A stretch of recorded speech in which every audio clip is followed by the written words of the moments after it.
So the next console is the Super Nintendo. That came out in 1992 in the UK, but it came out in 1990 in Japan. So the console was 16-bit, and it had 32,000 colours on it, and it had substantial chip upgrades as well, so they could do like all this 3D stuff that you'd never seen before. Was it called the FX chip, or was that just in Star Fox? Let me know in the comments. And Nintendo really came out swinging. They pushed this console, and it was some of the most iconic games ever made in franchises originate from the SNES. It's still a good console to this day. So it sold 49 million units, and when it came out, it was 150 quid. So if you do the conversion, that's like 330 quid these days. There were officially, are you ready for this? There were officially 1,757 games on it. I thought there were about 200. That's globally, because obviously you had different games for different regions, but how mad is that catalogue? If you owned all that, you'd be loaded. So what they did with the Super Nintendo, they took classics like Zelda and Mario, and they took it to the next level, again, as much as they could.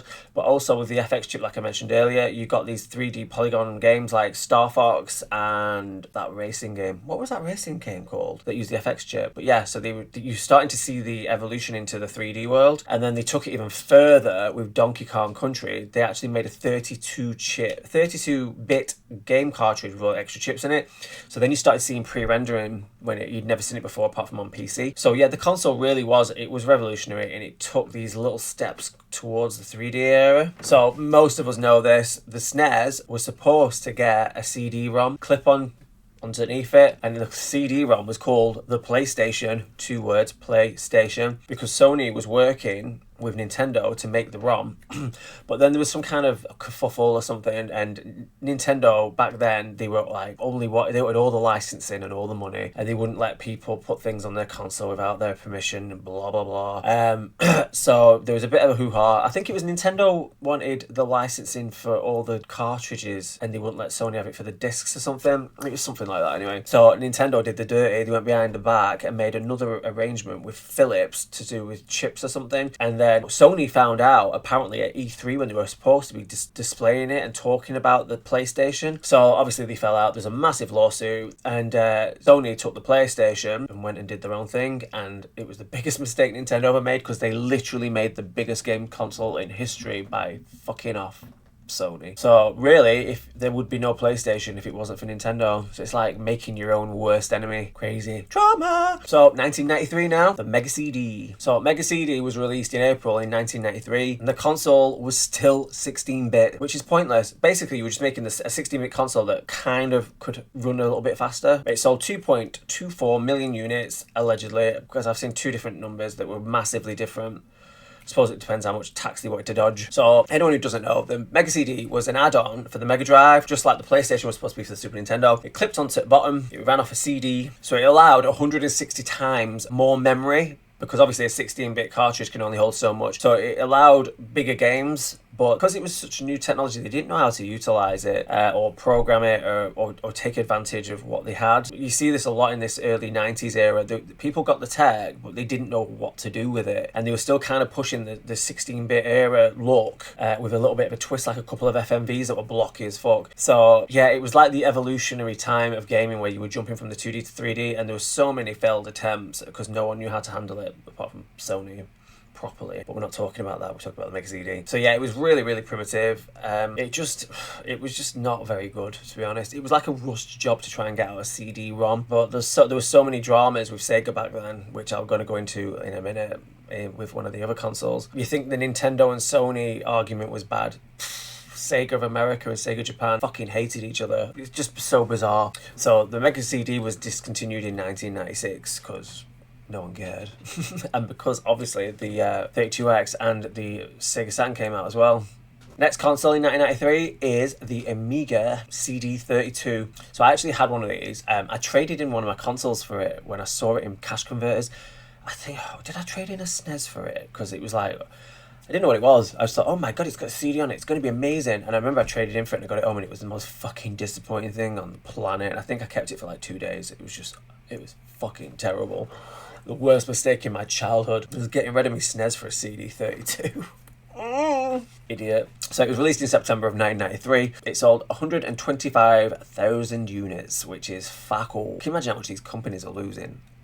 So it was supposed to be technically on par with the Amiga 1200. It was like a form of home computer in a console form or something. I can't remember, but I've looked into it and it's confusing. When you're trying to watch these things and look back when using Google and stuff, it's confusing as to what it's supposed to be, because these things were trying to be so many different things at once. So it had 258 colours, shite, but in extended mode it had 250,000 colours, so there was 2 very different running programs on it. That's when it was running in Ham8 mode, whatever that is. Ham8. The console ended up having 173 games, but a lot of them were fan-made. It seems to have a cult following, this console, and the games came out between 1993 and 2023, so people were still modding for it. So it's weird, isn't it, how like you latch onto something from a kid, like everyone else thinks it's a pile of shit, but these people obviously still love it if they're still modding and making games for it so many years later. 30 years later, crazy. So the console came out at Christmas. It had a Christmas release, and it managed to have 38% of the CD-ROM sales for that Christmas release, which is pretty high. But when you consider that the technology was so new,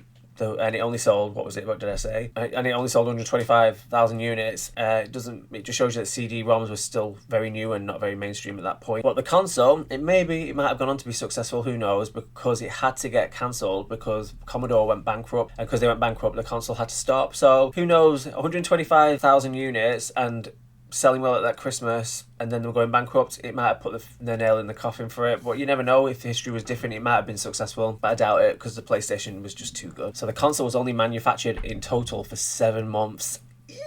So 1994, this is where all the good stuff starts. So we've got the 3DO. So the 3DO, real name 3DO Interactive Multiplayer, was developed by the 3DO company. So this is really interesting as well. I didn't know any of this until I started reading up on it. I just assumed it was just a console. But it launched in October of 1993. It sold 2 million units, which is not great.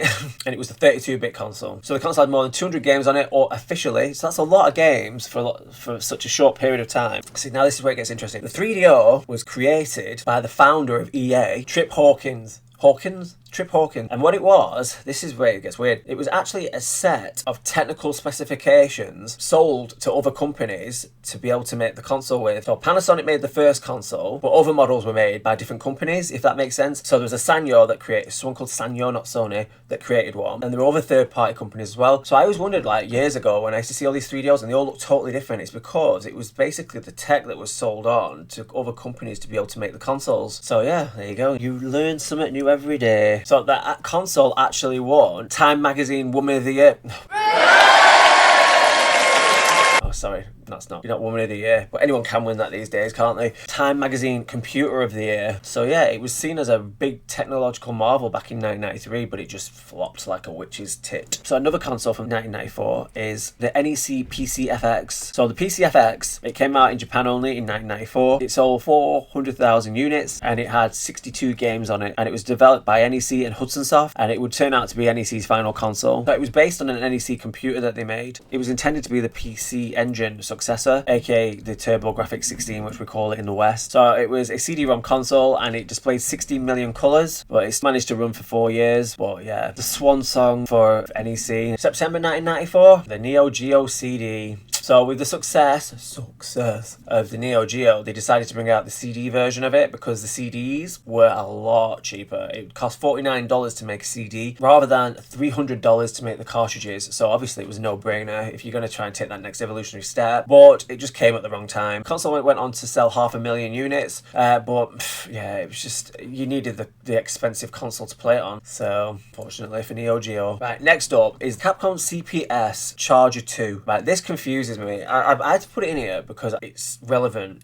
but it's confusing. I've read up on it about 10 times to 10 different articles, and I'm just like, I kind of don't get it. So it was released in September of 1994, and it was a 34-bit console, and it was very similar, by the sounds of it, to Neo Geo. So it had 42 games on it, and the CP System 2, it consists of 2 separate parts, like an A board, which connects to a jammer, harness, and it contains components common between all CP system, which means fuck all to me. So you've got the A and the B board, which is similar to a cartridge in a console, if that makes sense, because it doesn't to me. But I thought I'd put this in here anyway because it's interesting. So basically, you could go out and buy these. It was like a console by Capcom. It was like an arcade unit. And when you look at the pictures of it as well, it looks like a motherboard with some controllers stuck into it. It looks like a giant Raspberry Pi. Buy shells for it to make it look like a console. It's just weird. But yeah, this came out anyway in 1993, which I didn't even know existed till I started looking into this. But obviously, arcade style graphics and arcade level of technology meant money, and I weren't bought with money, so